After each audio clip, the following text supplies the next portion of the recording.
Europe 1, 16h-18h. On marche sur la tête. Cyril Hanouna. 17h11 sur Europe 1 et Philippine aurait eu 20 ans aujourd'hui. Sa famille publie un communiqué. J'aimerais que vous réagissiez à tout ça et que vous réagissiez aussi à ce qu'a dit Anne Hidalgo, qu'on va écouter dans un instant. Elle se dit glacée par les affiches rendant hommage à Philippine. Elle dit ça le jour de son anniversaire.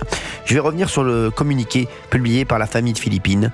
Philippine aurait eu 20 ans aujourd'hui, jeudi 10 octobre 2024. Sa famille, profondément touchée du soutien et du réconfort qu'elle a reçu lors de son décès et de ses obsèques, remercie tous ceux qui l'ont entourée par leur présence, leurs prières et leurs pensées. Famille Le Noir de Carlan, diffusée par l'intermédiaire de Maître Jérôme Triomphe, avocat de la famille. Bravo pour ce mot. Vraiment, il n'y a rien à dire. Il n'y a rien à dire. Il n'y a rien à dire une fois de plus. Et la famille de Philippine, il n'y a jamais rien eu à dire. C'est incroyable. Cette famille, vraiment, j'aurais aimé les connaître. J'aimerais les connaître d'ailleurs. Même en off, j'ai essayé d'essayer de les connaître parce que je les trouve exceptionnels. Excusez-moi. Je trouve qu'ils ont été exceptionnels du début à la fin. De courage. Et on se demande tous comment on aurait réagi et si on aurait réagi comme eux avec autant de dignité. Vraiment, bravo à eux.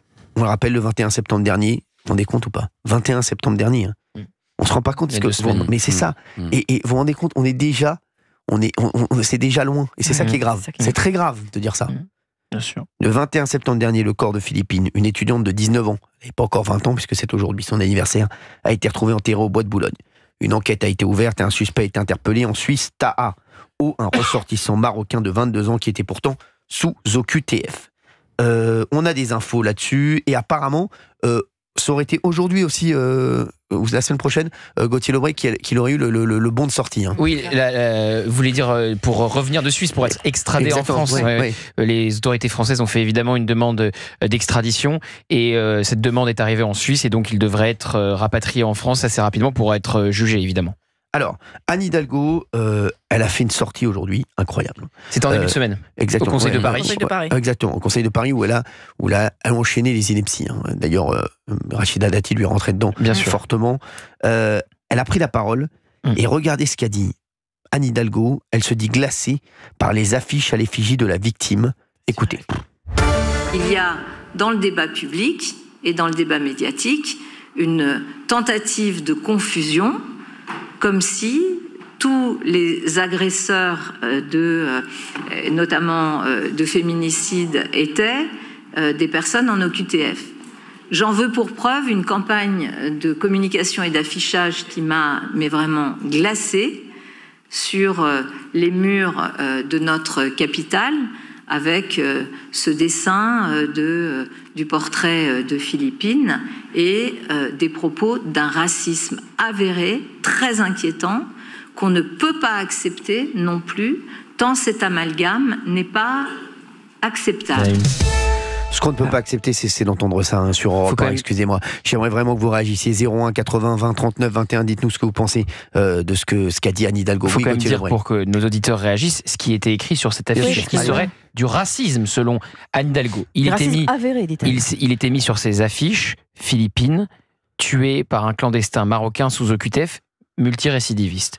Chaque mot qui était inscrit sur cette affiche est factuel. Exactement. Et donc, c'est le débat qu'on a déjà eu il y a 2 semaines avec le syndicat de la magistrature, avec Jean-Michel Apathy, qui nous explique que le simple fait de dire « il était sous OQTF, il avait violé », il n'avait rien à faire en France, rien que de dire cela, c'est être xénophobe ou raciste.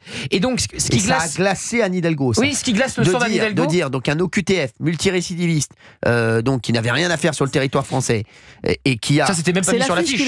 Non, mais c'est l'affiche qui la glace, c'est pas ce qu'il a fait. J'aurais pu le mettre, moi. Et ce qui glace la maire de Paris, c'est pas le meurtre de Philippine, c'est l'affiche qui lui rend hommage. Est-ce que vous vous rendez compte ? Non, mais c'est ça. La maire de Paris, elle parle pas du meurtre abject de Philippine, la semaine de son anniversaire, elle dit non, ça m'a glacé le sang, c'est vraiment raciste de dire que c'est un OQTF, multirécidiviste, migrant. Il était mis migrant marocain sous OQTF, multirécidiviste. Il faut rien mettre. Et violeur. Précisé qu'il avait été justement déjà jugé pour un viol. Mais tout était factuel sur cette affiche. Mais ça glace le sang d'Anne Hidalgo. Qu'est-ce que vous en pensez, Olivier d'Artigol ? Pour moi, je vous le dis, ça, c'est une dérive incroyable. Ce sont des sorties comme ça qui font que le pays aujourd'hui n'avance pas. Excusez-moi, on n'avance pas. Ces gens nous font reculer. Pour tout vous dire, quand j'ai eu cette info, j'ai eu besoin de la revérifier. Et moi aussi, pareil. J'ai revérifié. Je dis, c'est pas possible. Parce que c'est une inversion. on peut bien évidemment parler de la culture du viol, on peut bien évidemment parler des féminicides, mais on doit absolument dire le réel. Et cette personne-là n'avait rien à faire sur le territoire français, elle était frappée d'OQTF, c'était un récidiviste, et donc le fait de sembler être gêné et de dire que cela est glaçant, que de dire ça, c'est quelque chose bon, moi ça me semble insupportable. Mais je me dis, est-ce qu'il y a des gens qui la conseillent? Est-ce qu'elle a une équipe autour d'elle? Surtout, mais qu'est-ce que ça me semble. Excusez-moi, Olivier d'Artigol et tous les auditeurs d'Europe 1 qui nous écoutent, est-ce que vous vous rendez compte qu'Anne Hidalgo se dit glacée par les affiches à l'effigie de la victime de Philippines?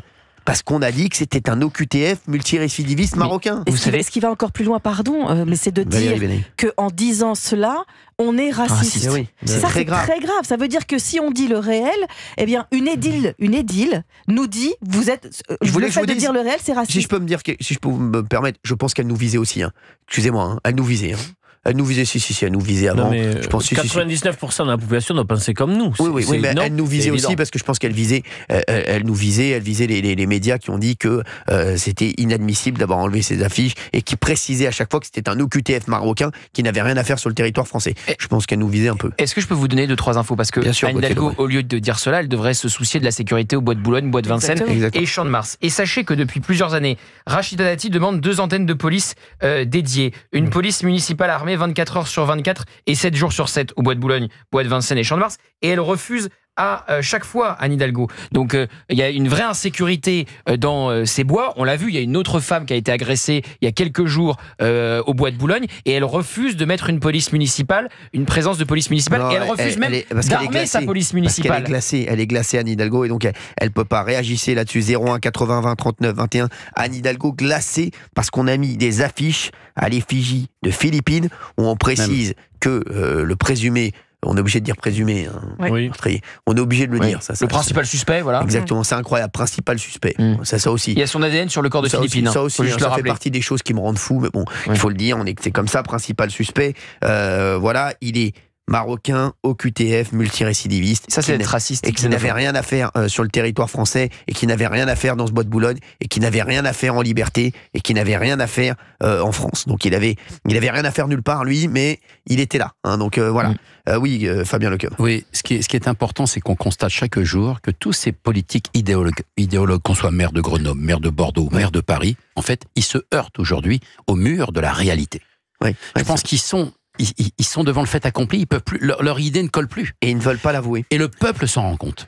Ils ne veulent pas l'avouer. Ils ne veulent pas avouer qu'il y a un problème. Excusez-moi, il y a un problème. Est-ce que allez expliquer aux parents de Philippines qu'on ne peut pas dire que c'était celui qui a massacré leur fille. Aujourd'hui, on ne peut pas le dire que c'est un OQTF marocain multirécidiviste. Non mais écoutez, qu'elle aille leur dire à Anne Hidalgo qu'elle est glacée par l'affiche. On peut prendre l'exemple de Claire qui a été violée et heureusement pas tuée, qui a été violée par un centrafricain sous OQTF. Elle a fait une grande interview en début de semaine dans le Figaro. Elle était chez moi également à la télé. Absolument. Elle était incroyable. Et elle explique justement qu'elle a perdu des amis parce qu'elle a refusé de se taire et refusé de dire pas de récupération politique, et qu'elle va sur les plateaux télé pour dire mon violeur n'avait rien à faire en France et donc n'aurait pas dû me violer. Est-ce que Anne Hidalgo va dire à Claire qu'elle est xénophobe et raciste? Parce que certains font le procès de Claire en disant elle est d'extrême droite. Cette femme a été violée dans le hall de son immeuble pendant 30 minutes. Elle va sur les plateaux télé pour dénoncer et pour qu'il y ait plus d'autres femmes violées par des personnes qui n'ont rien à faire en France. Certes, on va pas éradiquer les viols en France si on expulse les OQTF, mais on va réduire et on va empêcher qu'il y ait d'autres Claires. Et rien que de dire cela, c'est donc être xénophobe. Mais est-ce que Anne Hidalgo va oser aller le dire dans les yeux de Claire qui a été violée dans le hall de son immeuble pendant 30 minutes par un OQTF? Je suis pas sûr. Il y a Claudine qui est avec nous sur Europe 1. Bonjour Claudine, merci d'être avec nous sur On marche sur la tête. Merci Cyril, merci de m'avoir rappelé. C'est vrai que le jour des obsèques de Philippines, je vous avais appelé parce que j'étais en larmes et j'ai toujours en mémoire cette maman qui suit le cercueil de sa fille, accompagnée de ses frères, de ses sœurs et de ses parents dans une dignité incroyable. Sa fille de 20 ans, elle n'avait même pas 20 ans parce qu'elle vient de les avoir aujourd'hui, qui n'avait rien fait, qui n'était pas délinquante, qui n'avait pas de casier judiciaire. Elle est allée courir de mémoire, elle sortait de ses cours. on la retrouve enterrée dans un bois et Madame Hidalgo, parce qu'il y a des affiches, estime que son sang est glacé. Écoutez, Madame Hidalgo, moi je m'appelle pas Madame Hidalgo, je m'appelle Claudine. Moi j'aurais voulu que vous soyez congelée et pas glacée. Ah oui, quand même, ah oui. Voilà, oui. Moi je souhaite vraiment que vous soyez congelée. Non mais c'est... À jamais. Parce que comme disait, je ne me souviens plus parce que j'ai l'habitude de l'appeler le petit scarabée. Oui, bien sûr, ouais. Bonjour Claudine. Le petit scarabée, bien sûr. Oui, parce que voilà, je sais plus son prénom. Gauthier, mais tout le monde l'appelle scarabée. Gauthier, voilà, moi je l'appelais le petit scarabée parce que je trouve que ça lui va très bien et il est adorable. Je suis tout à fait en accord avec ce qu'il vient de dire. Merci Claudine. Je suis outrée de voir, alors vous dites 90, alors oui, 99% des Français, blablabla. Bon, il y a deux choses qu'il faut savoir. C'est que là, hier ou avant-hier, vous avez reçu une jeune femme sur TPMP qui s'est fait violer. Elle n'a pas parlé de raciste, elle a juste décrit la personne qui l'avait tenté agressé, de la violer. Oui. Moi, je suis désolée, je suis vos émissions. Je suis obligée de vous dire à un moment donné que même si vous aviez les larmes aux yeux en parlant de votre papa et que je comprends tout à fait que... Moi, je comprends pas comment se fait-il que ces gens étrangers, immigrés, sous OQTF. Mais ils n'ont rien à faire ici. Ne me racontez pas de conneries. Les Allahu Akbar, les viols, les égorgements, les décapitations, tout ce qu'on peut voir. Lola, rappelez-vous de Lola. Bien sûr, Lola, mais imaginez ses parents devant aller à la médecine légale reconnaître leur fille en morceaux dans une valise. Ce sont toujours les mêmes. Je suis désolée, je suis catholique. Alors, Philippine était catholique et pratiquante. Claudine, on va vous garder en ligne, on va vous reprendre dans un instant. Sur Europe 1, on a d'autres auditeurs aussi qui nous appellent 01 80 20 39 21 et on continue avec Claudine dans un instant. Vous allez répondre à Claudine. À tout de suite sur Europe. Europe 1, 16h, 18h. On marche sur la tête. Cyril Hanouna. Merci d'être avec nous. J'ai presque envie de réécouter Anne Hidalgo, de le repasser. Anne Hidalgo, ce qu'elle a dit au Conseil de Paris cette semaine. Vous voulez qu'on souffre ? Ah oui, franchement, oui. Qui se dit glacée par les affiches rendant hommage à Philippine. Juste avant qu'on réécoute, parce que pour les auditeurs qui nous rejoignent à 17h32, j'aimerais, Gauthier Lebert, que vous redisiez ce qu'il y avait sur ces affiches. Que quand on va réécouter l'extrait et ce qu'elle dit, parce que quand on entend, on a l'impression qu'il y avait des choses abjectes sur l'affiche. Raciste, elle dit. Elle parle de propos racistes. Donc, qu'est-ce qu'il y avait je vais vous donner les propos racistes selon Anne Hidalgo. Il était mis sur ces affiches Philippines, un portrait de Philippines, et en dessous, tué par un migrant marocain de 22 ans sous OQTF, multirécidiviste. Écoutez, réécoutez, parce que franchement, on s'en lasse pas tellement, c'est incroyable, c'est vraiment fou. Regardez ce qu'a dit et écoutez ce qu'a dit Anne Hidalgo. Il y a dans le débat public et dans le débat médiatique une tentative de confusion, comme si tous les agresseurs notamment de féminicide étaient des personnes en OQTF. J'en veux pour preuve une campagne de communication et d'affichage qui m'a vraiment glacée sur les murs de notre capitale avec ce dessin du portrait de Philippine et des propos d'un racisme avéré, très inquiétant, qu'on ne peut pas accepter non plus, tant cet amalgame n'est pas acceptable. C'est incroyable. Le racisme serait de dire que tous les migrants sont des violeurs. Personne n'a dit ça. Ouais, mais c'est ce que je dis. Le racisme serait de dire que tous les OQTF sont potentiellement des... Voilà. Ce serait un propos contestable. La seule chose qu'on dit sur les OQTF, c'est qu'ils doivent quitter le territoire. Voilà, donc ils n'ont rien à faire ici. Voilà, Claudine est avec nous, auditrice d'Europe 1, et Claudine voudrait réagir. On va finir avec Claudine parce qu'elle voudrait rajouter quelque chose sur Europe 1. Oui, donc je disais que je suis 99%. Mais bon, qu'est-ce qu'on fait avec 99% ? Quand on vote, en fait, on nous fait tout à l'envers. Pour moi, c'est zéro là maintenant, zéro QTF, zéro tout. le monsieur Macron, parce que je pensais, j'ai une idée là pour monsieur Barnier. Je pense qu'il serait bon de réduire le train de vie de l'État. Je ne sais pas si vous avez les chiffres en tête. Ils n'ont fait que augmenter. Les députés se sont augmentés. Tout le monde s'augmente. Les pauvres gendarmes, ils sont considérés presque comme squatteurs puisque les loyers sont impayés. Et on va où là ? Ah oui, c'est sûr. On ne peut pas réduire le train de vie de monsieur et madame Macron. On ne peut pas réduire le train de vie des députés, surtout les nouveaux députés de ceux qui sont pro-migrants, pro-égorgeurs, pro tout ce que vous voulez. Stop. Quant à madame Hidalgo, je pense très honnêtement qu'il serait peut-être temps de faire un bilan psychiatrique. Non, mais là, parce que si on lui colle l'image dont M. Lebret un peu décrivait sous les yeux, moi j'aimerais qu'un psychiatre lui dise qu'est-ce qui est écrit. Gauthier, là où... Non, mais bilan psychiatrique, voilà, ça n'engage que vous. Mais après, effectivement, rappeler des faits et transformer ça en propos xénophobes ou racistes, c'est totalement insupportable. Mais encore une fois, ça n'a pas été la seule. Hein. Le syndicat de la magistrature a dit pareil. Jean-Michel Apathy a dit pareil. Oui, donc, Jean-Michel Apathy, excusez-moi. Oui. Michel Apathy. Il y aurait long à dire, il y a 2-3 exemples. Tout dit, Jean-Michel Apathy, on le cite même plus, on sait très bien qu'il est disqualifié. Ça plus aucune crédibilité, Jean-Michel Apathy. Si on commence, voilà, Jean-Michel Apathy, c'est fini. Non, mais sur cette affiche, il faut rappeler qu'il n'y a aucune généralisation, il n'y a aucune accusation globale, etc. On pointe le suspect en rappelant simplement le pédigré, et on rappelle que Philippine avait 19 ans, point, c'est tout. C'est tout ce qu'il y a sur cette affiche. Et qu'elle n'aurait pas dû être là. Merci Claudine d'avoir été avec nous sur Europe 1. Merci. Et puis tout ce que je vous souhaite, c'est de continuer et surtout que vous n'ayez pas encore une histoire d'Arcom maintenant que vous continuez sur Europe 1. Eh ben, merci Claudine. J'ai l'impression que ça vous pend au nez. Je ne suis pas voyante ni quoi que ce soit, mais il nous aime bien. Il nous aime bien. Hein. Il nous aime bien. Vous êtes tellement bien, oui, mais bon. Ils sont attentifs à ce qu'on fait. Ils sont attentifs. Temps qu'on fasse le ménage chez nous avant d'aller le faire en Ukraine ou ailleurs. Hein. Merci Claudine d'avoir été avec nous sur Europe 1. Je vous fais de gros bisous. Vous me rappelez quand vous voulez. Bonjour à Valérie Benaïm que j'apprécie beaucoup également. Je vous embrasse. Écoutez, franchement, vous êtes bien la seule. Merci Claudine. Je vous embrasse, Claudine. Bien sûr, Claudine. Je vous fais de gros bisous, Claudine. Merci d'avoir été avec nous. Salut Claudine. Dans un instant, on aura Rostom qui est avec nous, qui trouve qu'on fait un mauvais procès à Anne Hidalgo. Il dit que, voilà, vous allez voir ce qu'il va nous dire sur Anne Hidalgo. J'ai hâte de savoir ce que va dire Rostom. On a Grégory qui va nous dire Philippine est une victime qui ne plaît pas.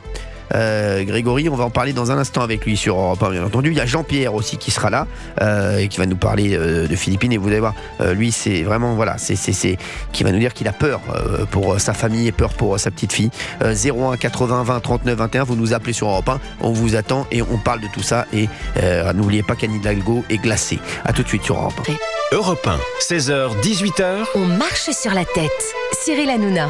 17h39 sur Europe 1, on est ensemble jusqu'à 18h, bien entendu, pour On marche sur la tête. Et on parle de Philippine et on parle d'Anne Hidalgo, puisque la famille de Philippine a publié un communiqué aujourd'hui, puisqu'elle aurait eu 20 ans aujourd'hui, Philippine. Je vais vous le relire. Philippine aurait eu 20 ans aujourd'hui, jeudi 10 octobre 2024.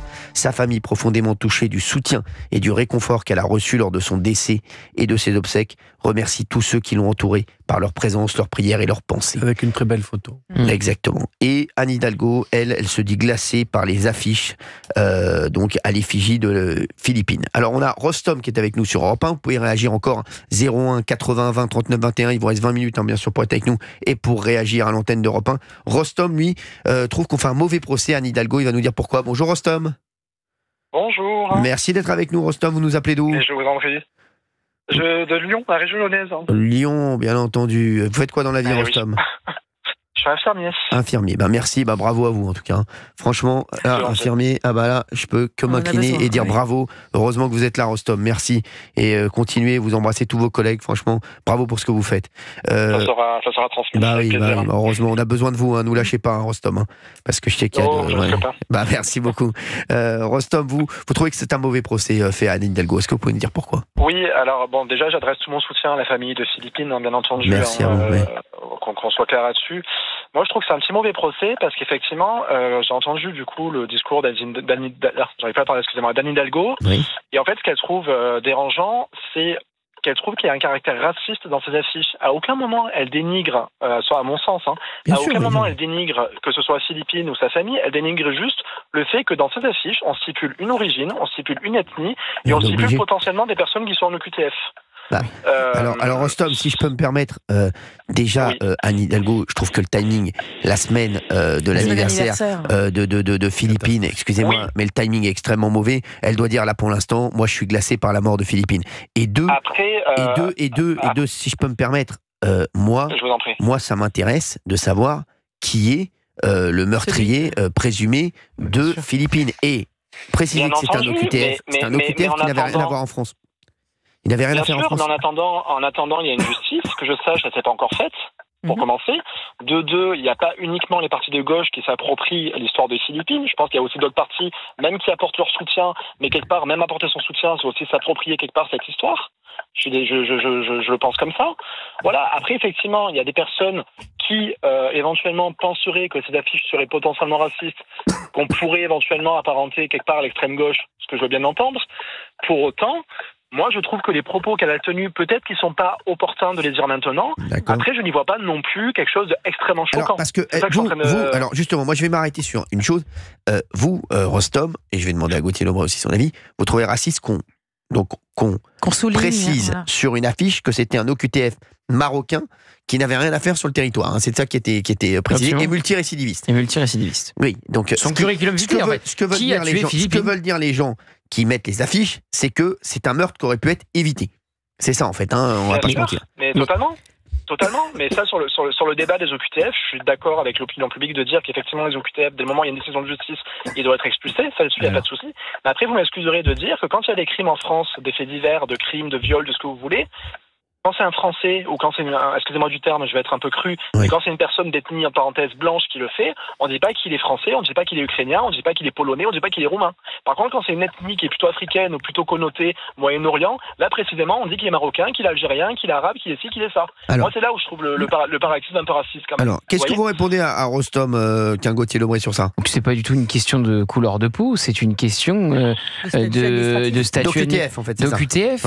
D'ailleurs, je me souviens quand cette agricultrice a été tuée sur un barrage par un Arménien sous OQTF, on l'a donné. Donc c'est pas une question, c'est même pas une question de nationalité, c'est une question d'OQTF. Cet homme ne devait pas se trouver en France, donc il n'aurait pas dû tuer Philippine. C'est aussi simple que ça. Et pourquoi c'est important de le dire, et pourquoi c'était sans doute important de le rappeler sur cette affiche, parce qu'après il y a des conséquences et les choses bougent. On a un Bruno Retailleau qui veut augmenter le délai de rétention en CRA. Ça sera plus 90 jours demain, ça sera 210 jours. Il serait resté 210 jours, il n'aurait pas tué Philippine. Donc après, il y a des modifications dans les lois.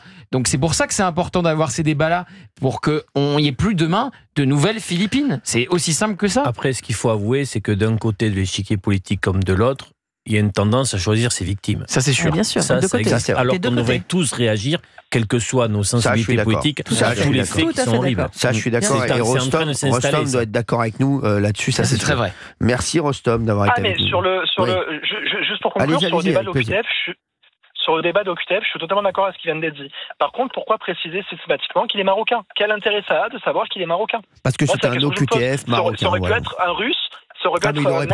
Mais non, parce qu'après vous précisez que c'est un Marocain, donc vous voyez que le problème du laissez-passer consulaire, il a lieu avec le Maroc, donc vous avez les autorités marocaines qui réagissent, vous vous dites pourquoi le laissez-passer consulaire du Maroc n'est pas intervenu. Voilà, si c'était un autre pays, on aurait donné l'autre pays, on aurait parlé des laissez-passer consulaires avec cet autre pays-là. Je vous dis, quand c'était un Arménien, on a donné, enfin il y a pas de racisme, de xénophobie, de volonté de citer le Maroc à tout prix. C'était un Marocain, donc on dit que c'est un Marocain, et on cherche à savoir pourquoi ça a capoté avec le Maroc et d'où vient la faille. C'est tout. Pourquoi cacher la vérité en fait? Pourquoi il ne faudrait pas le dire? C'est très étonnant ça. Alors, pourquoi il ne faudrait pas le dire, Rostom? Pourquoi il ne faudrait pas le préciser? Est-ce que ça a une importance réelle de savoir quel est un meurtrier ou un criminel? Ah bah moi je pense que ça a une importance. Est-ce que pour vous ça a une importance, Olivier d'Artigol? Oui. Précise, oui. Non mais il n'y a rien dans cette affiche qui est contestable factuellement. Donc c'est déjà un grand pas que d'accepter le réel et les faits tels qu'ils sont. Et ce qui est vrai, c'est que ça ouvre aujourd'hui une séquence politique vis-à-vis du Maroc. Je ne sais pas comment ça va évoluer dans les prochains jours. où nous en sommes réellement. Peut-être que Gauthier a des informations. Alors justement, ils ont réagi le Maroc. Tiens, ils ont réagi le Maroc. Qu'est-ce qu'ils ont dit, Gauthier? Oui, c'est le ministre des Affaires étrangères marocain qui a dit en somme que le Maroc était prêt à reprendre les ressortissants qui étaient sous OQTF, mais est-ce que la France était capable de les expulser? Parce que il faut dire aussi, alors certes, le laissez-passer consulaire marocain a mis du temps à arriver, mais on a appris aussi qu'il y avait une défaillance niveau français, puisque c'est le mauvais service qui a fait la demande de laisser-passer consulaire. Donc c'est ce à quoi fait référence le ministre des Affaires étrangères marocain. Donc, voilà. Mais on sait que c'est pas le Maroc qui pose le plus de problèmes dans la délivrance de laissez-passer consulaire. C'est qui? Voilà, selon Bruno Retailleau, qui a pris l'exemple l'autre jour, c'est l'Algérie. Il a cité un chiffre très concret. On donne 200 000 visas par an et on reçoit 2000 ou 200 même. 200 laissez-passer consulaires. 2000. Je vais vérifier. 2000, ouais. 200 000 visas et on reçoit 2000 laissez-passer consulaires. Donc c'est beaucoup trop peu. Merci Rostom d'avoir été avec nous sur Europe 1. Je vous en prie. Je vous fais de gros bisous et continuez Rostom, et merci d'être là. Merci à vous. Et soutien encore une fois à la famille de Philippines. Merci. Vous voulez que je vous dise, Rostom, c'est le plus important. C'est le plus important. Ah ben oui, totalement. Après, le débat public reste du débat public. Exactement. Il y a une victime dans l'histoire, et cette victime, elle a le mérite d'être entendue et d'être respectée surtout. Merci Rostom, merci beaucoup. On a Grégory en ligne avec nous. Bonjour Grégory. Bonjour Cyril, bonjour Madame Benaïm, bonjour Monsieur D'Artigol, bonjour Petit Scarabée. Bonjour. Alors moi Fabien Lecoeuvre, il est là aussi. Bonjour Monsieur Lecoeuvre, je l'avais noté, j'ai oublié le meilleur. Merci, mais bonjour à vous. C'est le meilleur d'entre nous, c'est vrai. Il est petit par la taille, mais grand par le talon. Vous allez dire autre chose. Non, merci. Grégory. Moi, en fait, je pense que Philippine elle n'est pas la bonne victime pour la gauche, tout simplement. Oui. Et qu'attendre de Madame Hidalgo? Elle n'est pas bonne à rien, elle est mauvaise en tout, Madame Hidalgo. C'est pas une de droite, c'est pas une de droite. Vous écoutez Monsieur D'Artigol qui est de gauche. Bonsoir. Il y a de l'intelligence, il y a de la réflexion. Vous écoutez laissez parler notre auditeur, s'il vous plaît. Vous écoutez Madame Hidalgo. Vous prenez peur. Oui. Mais vous prenez peur. Moi, je suis pas de Paris, je suis de Grenoble. Je suis venu 5 fois dans ma vie à Paris. J'ai vu des rats. On croirait des tortues ninja. C'est vrai. J'ai vu des comportements, mais c'est complètement aberrant. Et vous avez une Madame Dati, quand même, quand elle parle, c'est pas une histoire de droite-gauche, mais quand elle parle, on sent que c'est réfléchi. Oui. Madame Hidalgo, j'ai l'impression qu'elle s'est dit, je vais faire plaisir à mon public, c'est-à-dire la gauche, ce qu'il y a de pire dans la gauche, je veux dire la gauche LFiste, la gauche de Monsieur Faure, ces gens-là, ils n'ont aucune compassion. Par contre, le meurtrier, ou l'assassin serait un Français blanc de souche et la victime serait moyenne-orientale, africaine. Vous verriez comment il ferait. Il dirait ces salauds de blancs, etc., etc. Moi, j'ai honte d'être français quand j'entends parler ces gens. J'ai honte. Rien que pour la famille de Philippines, ils devraient avoir honte. Ils sont indignes. Il n'y a pas d'autre mot. Indignes. Ils jettent les victimes blanches françaises à la meute. Les juifs de ce pays, ils les jettent à la meute. Ils ne sont pas antisémites, ils n'ont pas été condamnés, mais ils ont créé l'amacisation des esprits les plus jeunes et les plus faibles. Moi, j'ai entendu des jeunes de 16-17 ans en n'avoir rien à faire de Philippines, rien à faire de Lola, qui parlent des juifs en disant le venin juif, c'est des théories de Joseph Goebbels, d'Adolf Hitler. J'ai honte d'être français. J'ai honte. Et quand j'entends que ça lui a glacé le sang, mais qu'elle aille en Sibérie ou en Antarctique se faire glacer, qu'elle nous foute la paix. Merci Grégory. Je vous promets, j'ai honte. Ah non, mais je vous jure, vous savez, l'émission s'appelle On marche sur la tête, c'est pas pour rien. Mais Cyril, je suis pas sûr qu'elle soit majoritaire dans l'électorat de gauche. Mais quoi mais vous écoutez Monsieur D'Artigol. Il y a une cohérence. Oui, c'est vrai. Pourtant, c'est un homme de gauche. Il n'a pas de cohérence vestimentaire, mais il a une cohérence vraiment. Non, mais c'est vrai. Au niveau de ce qu'il dit. Non, mais vous voyez il est habillé toujours pareil. Oui. Aucune. Je rigole. Grégory. Avec les mêmes vêtements, je veux dire. Grégory, vous n'avez pas un sentiment de honte. Ah non, mais Monsieur D'Artigol, on vous a posé une question. Vous n'avez pas un sentiment de honte? Je pense que ce qu'a dit Madame Hidalgo n'est pas majoritaire dans l'électorat de gauche. Elle se trompe peut-être dans certains arrondissements. Mais aujourd'hui, la question, c'est est-ce que ça vous pose un problème ou pas qu'on précise qu'il s'agit d'un OQTF? C'est ça, en fait. Non, mais répondez pas une question par une question. Est-ce que vous avez un sentiment de honte, monsieur D'Artigol? Vous êtes un homme de gauche, vous êtes un homme intelligent. Est-ce que vous avez un sentiment de honte quand vous voyez faire les LFI? J'ai un peu répondu tout à l'heure en disant à Cyril que j'avais été obligé d'aller vérifier parce que je m'imaginais pas que c'était réel. Donc, bien sûr, j'ai un sentiment de sidération en me disant, mais en plus, le timing, comme cela a été dit, je dis, c'est épouvantable de dire ça dans ce moment-là. C'est-à-dire, oui, alors si oui, de la honte. Moi, je me sens pas, vous savez, moi, je sais la gauche que j'aime, je sais celle que je défends, et après, je trace mon chemin là-dessus. Hein. Le reste. Ah non, mais moi, dans des hommes de gauche comme vous, comme monsieur Valls, comme monsieur André Valigny, c'est la gauche que j'aime, que j'apprécie, je suis pas d'accord avec tout, mais on sent que c'est réfléchi. Quand j'entends la gauche de Madame Panot, de Monsieur Bompard, de Monsieur Boyard, de Monsieur Delocu, c'est à taper la tête contre les murs. Ah là, vous avez cité que des champions, là. C'est des champions des champions. Et ces gens-là, ils créent l'amassisation des esprits des plus jeunes. Et ça va. L'autre jour, à Touche pas à mon poste, Baba t'a dit, il y a 2 priorités, la sécurité, le pouvoir d'achat. Exactement. Et je rajouterai une 3e chose, c'est l'éducation. Ouais, c'est vrai. C'est l'éducation. Enfin, tu vois, on t'a jeté à la meute, quand j'entends Arthur parler chez Monsieur Pro, mais ça file les larmes aux yeux. J'imagine même pas les menaces que tu dois recevoir sur les réseaux sociaux. Alors moi, je lis pas, moi, Grégory. Moi, je m'en fous total. Oui, je lis pas. Mais tu te doutes bien que t'en reçois. Bien sûr, c'est sûr. Bah oui, je sais notamment de certains chroniqueurs. Je vois l'Arcom, qui annule C8.